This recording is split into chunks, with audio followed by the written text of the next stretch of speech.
I don't know what it is. There's something about the day. I wanted to make confetti with that thing and throw it. So the naughtiness in me was coming out a little bit on that. So last year, the Thursday morning Bible study group used a curriculum that was using Brahms' Requiem. It's a piece of music, and then we would explore scriptures that were related to grief. Now, grief is strange. All of us have felt it for some time, and grief, you carry it in your bodies, in your bones, and in your soul. And even years and decades after what I've been calling in this series the day of consequence, that day that comes where nothing that follows is the same again. The day of consequence, the death, the breakup or the divorce, the fire. Grief can come back unexpectedly, and it does. And for the longest time, I had it in my mind that eventually I would move past grief. I would, not to sound rough, but I'd get over it. But still, grief comes back.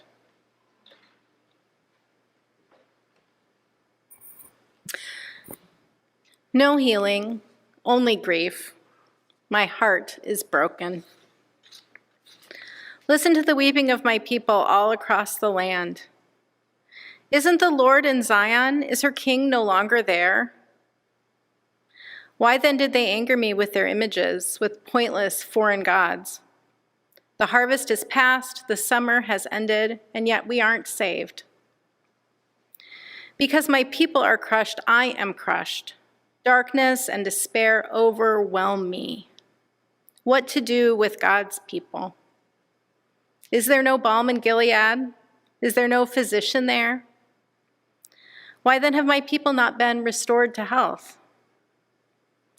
If only my head were a spring of water and my eyes a fountain of tears, I would weep day and night for the wounds of my people.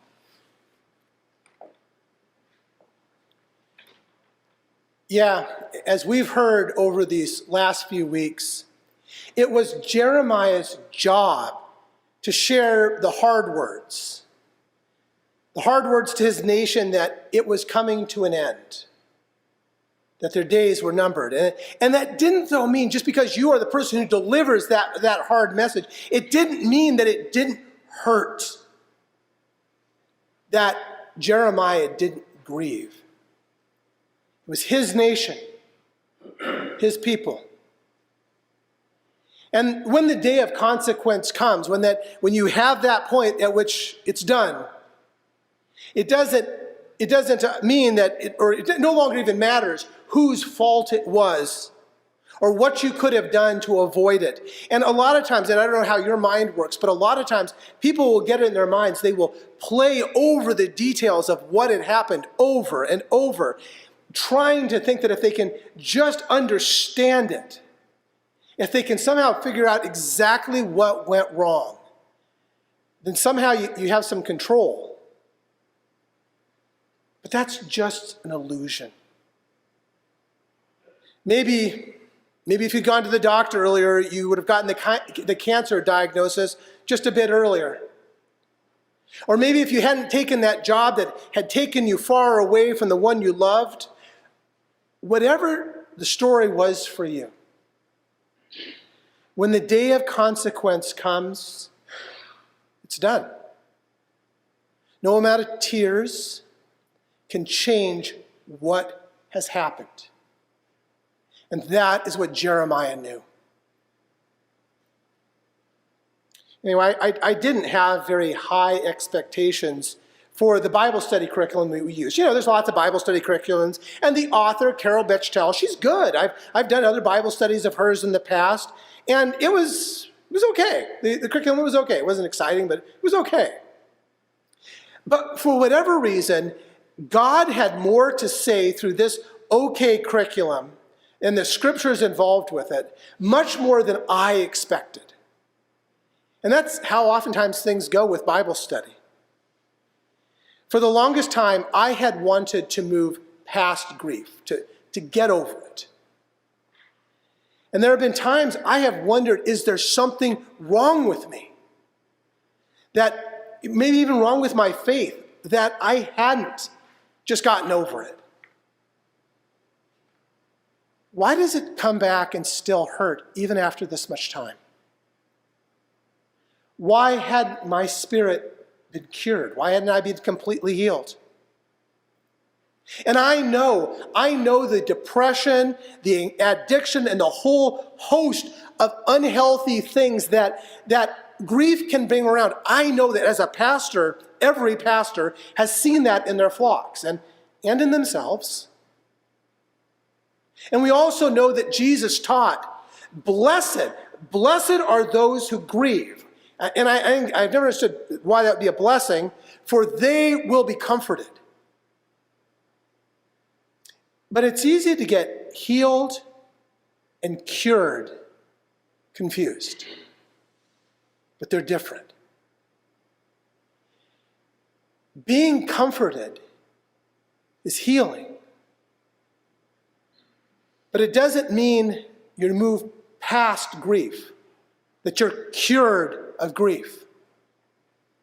And Jesus knew that. And in that Bible study, the words, my spirit began to accept the grief in my heart in a healthier way, even as a blessing. Now I want you to go with me on this for a second, because you and I, think about this. We grieve what we love.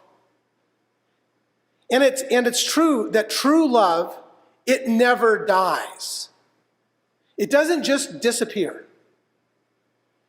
Grief is rooted in love. And so think about who or what you have grieved on your journey. And I'm going to guess that there was great love, or even the hope for that kind of love in your heart. And I don't want to let go of the love. I want to hold on to the memory, the blessing that love has brought to my life. And even though it means that there is hurt and sometimes even a little anger that has come into my life,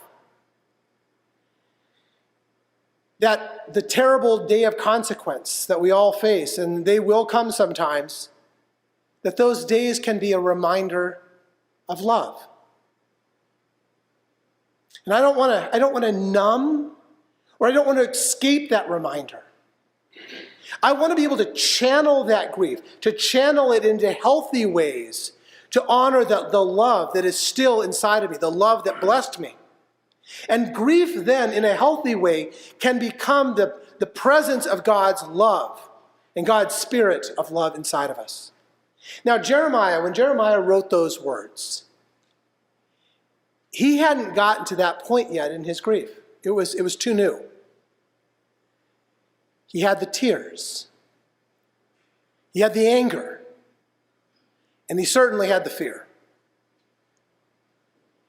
And yet he still had the faith to ask, isn't the Lord still in Zion? Isn't God still present?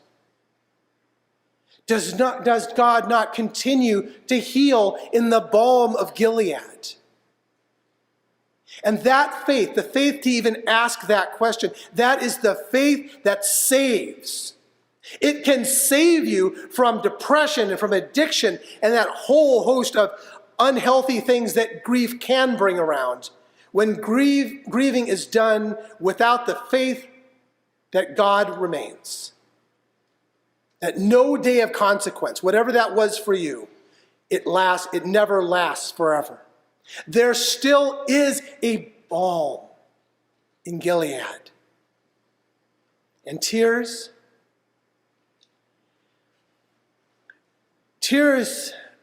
may not be able to change what has happened, but they still have the power to heal. And that reminded me of a young couple that was expecting their first child. And as these things go, something happened. and a miscarriage began. And so they called their pastor, who was a friend of mine. And he went to the hospital to be with them. And the miscarriage had happened before the pastor had arrived. And now they came from a tradition different from mine, but they came from a Christian tradition that held that only a baptized child may enter the life to come. And that's not an easy situation in a hospital. And so they requested that the tiny body be brought in for baptism. And thankfully, the hospital complied.